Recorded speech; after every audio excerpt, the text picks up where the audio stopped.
여러분 안녕하십니까. 2019년 4월 15일 월요일 신문사설 비평을 시작하겠습니다. 먼저 노조 기득권 지적과 관련된 사설입니다. 한국경제신문은 노조 기득권 보호가 모든 것에 우선하는 나라인가 라는 제목의 사설에서 직무급제 도입 강제 않겠다. 청년 고용 지원으로 써온 임금 피크 제도도 보완 검토하겠다라고 하는 정부의 입장에 대해서 지금 비판하고 있습니다. 박근혜 정권 당시에 밀어붙인 직무급제는 그 자체로 문제가 많았죠. 임금 피크제 역시 굉장히 많은 문제점을 안고 있습니다. 그리고 노사 간에도 끊임없이 이 부분을 놓고, 이 제도 도입을 놓고, 시행을 놓고 갈등을 계속 벌이고 있고, 또 직무급제의 경우에 평가 시스템과 관련된 부분, 여러 가지 어려움이 굉장히 많습니다. 객관적 기준이라든가 이런 것들이 입장 차이가 대립하고 있고, 또 노사 간의 관계뿐만이 아니라 직원 내부에 있어서도 굉장히 많은 갈등 요인을 안고 있습니다.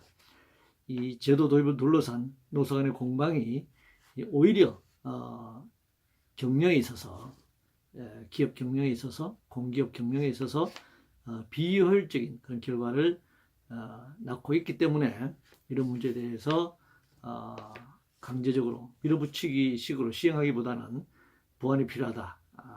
그래서 재검토 작업이 진행되고 있는 것으로 알고 있습니다.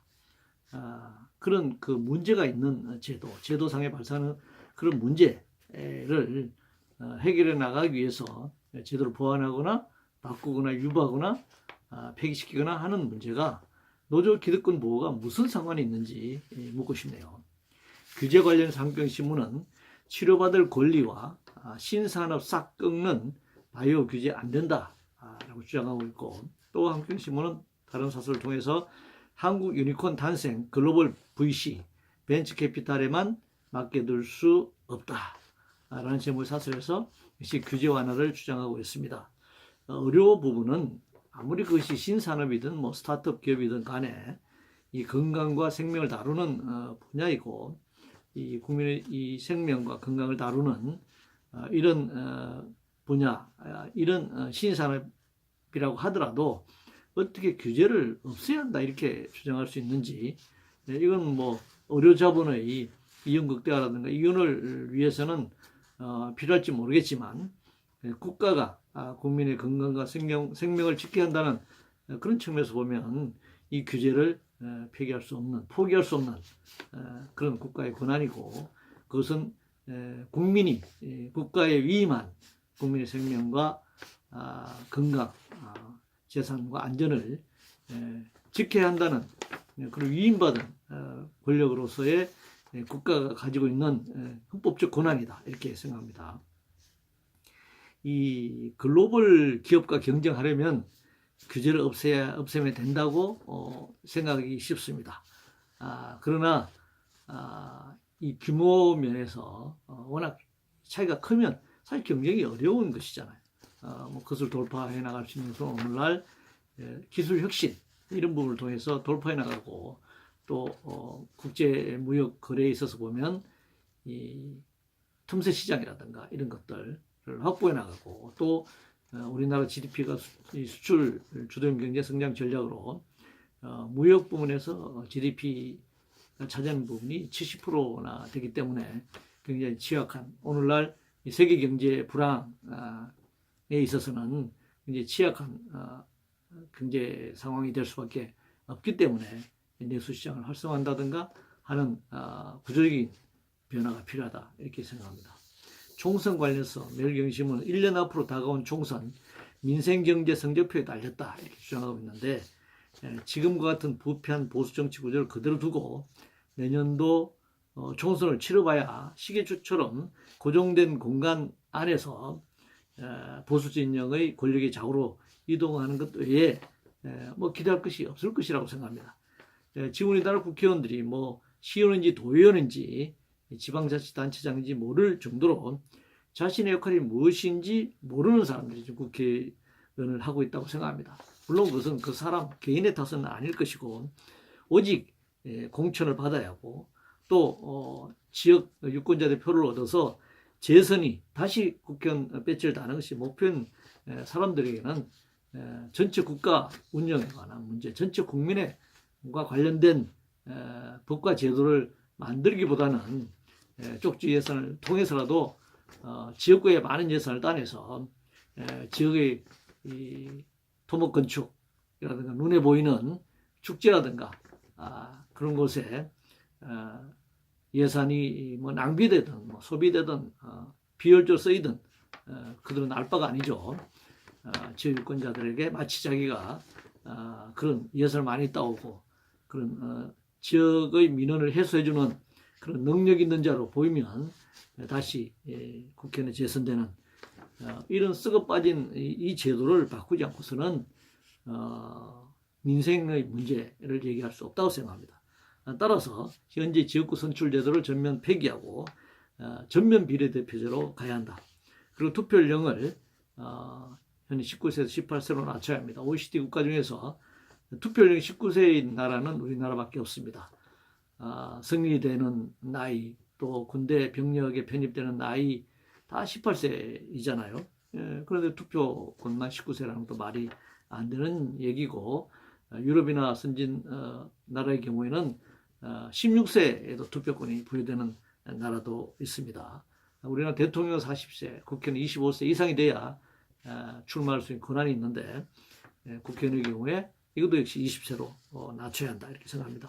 그리고 정당 명부 비례 후보 그 국회의원을 당선을 시키려면 최소한 정당 명부 비례 투표에서 3% 이상을 득표로 해야 되는데 이것도 소수 정당, 특히 진보 정당이 국회에 진입할 수 없는 장벽입니다. 이 3% 상한선도 폐지해야 된다고 생각합니다. 예를 들면 국회의원 300명이라면 현재 지지율 10%를 얻는 정당이 있다면 국회의원 30명을 배분받을 수 있고, 이는 현재 원내 그 교섭단체가 20석 이상이기 때문에 정당 명부 비례제로 전환할 경우에 10%만 득표하면 원내 교섭단체가 될 수 있는 이런 조건인 것입니다. 그렇지 않고서는 현재 같은 소선거구제에서 10%를 얻는 진보정당이 국회에 원내 교섭단체를 만들기 굉장히 어렵고, 그렇기 때문에 기존 제1, 제2 정당의 이중대 역할을 하고 선거연합의 정책연합을 통해서 진출할 수밖에 없는 그런 상황에 있습니다. 그래서 현재 소선거구제가 결선투표가 없는 그런 제도이기 때문에 또 그런 모순을 안고 있다고 생각합니다. 국가보안법 관련해서 문화일보는 김정은 패러디 대자보 국보법 수사 어느 나라인가 이렇게 비판하고 있는데요. 이게 뭐 국보법을 논하기 전에 헌법이 보장한 표현의 자유를 억압해서는 안 된다고 생각합니다. 국가보안법에 무슨 이 패러디가 이적 단체인 건지 이적 행위인 것인지 아니면 북한을 고무 찬양한 것인지 이런 것도 굉장히 불분명한 상황이고, 이 희화화된 그런 표현의 자유이긴 한데요. 여하튼 이 표현의 자유를 억압해서는 안 된다. 국가보안법을 들이대는 것은 전혀 맞지 않다고 생각합니다. 한반도 비핵화 관련해서 조선일보는 문 대통령에게 북편에 서라고 노골적으로 요구한 김정은이라는 제목을 사설해서 핵폭탄에 당하고 싶지 않으면 북한 편에 서서 미국의 양보를 요구하라는 것이다.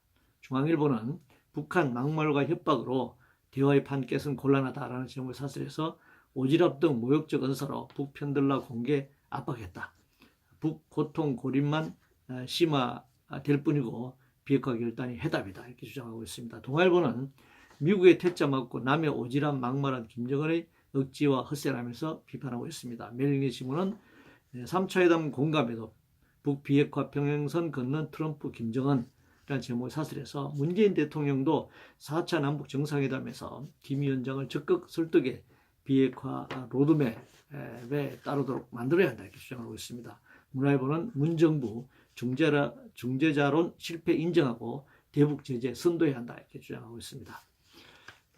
정말 가까운 상황이죠. 북미 협상에서 북한과 미국이 서로 남한을 자기 편으로 끌어들이려는 것은 당연한 일입니다. 이 협상에서 자기 편을 많이 만들어서 유리한 협상에 유리하게 가져가려고 하는 것은 당연한 일이죠.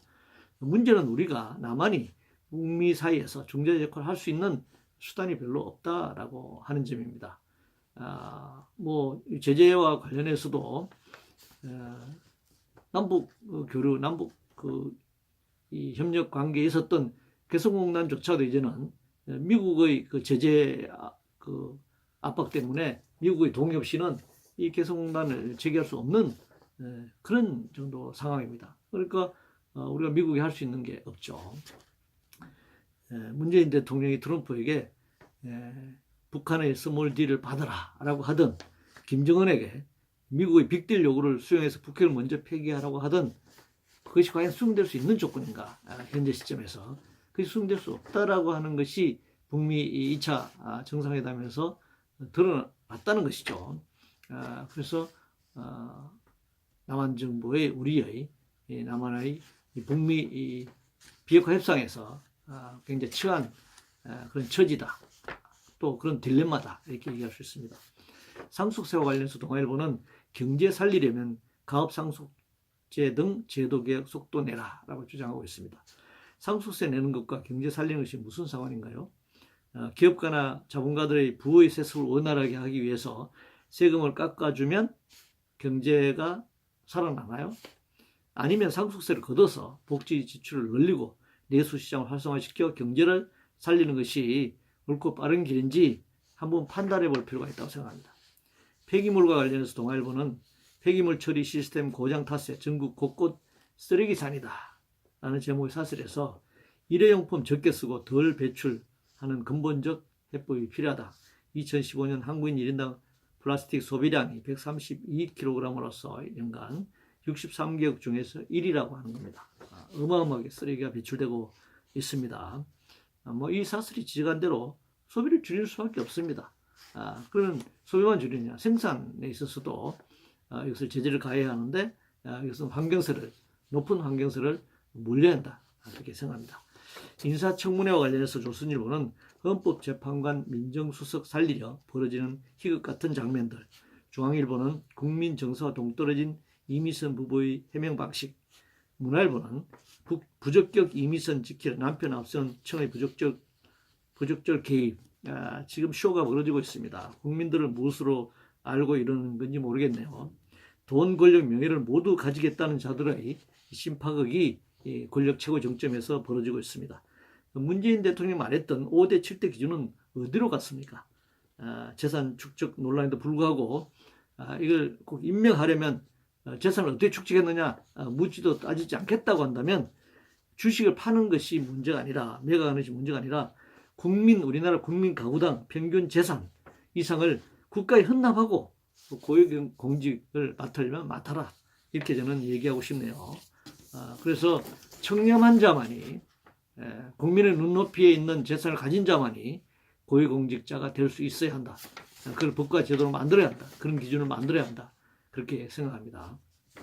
세계경제와 관련해서 조선일보는 내년 세계경제 둔화 위험, 억지 정책부터 재검토를, 이라는 제목의 사설에서 국제통화기금, 국제통화금융위원회, 그 산하의 금융위원회가 무역 긴장, 글로벌 부채 누적, 신흥국 금융 불안 등의 위험이 커지고 있다라고 우려를 했네요.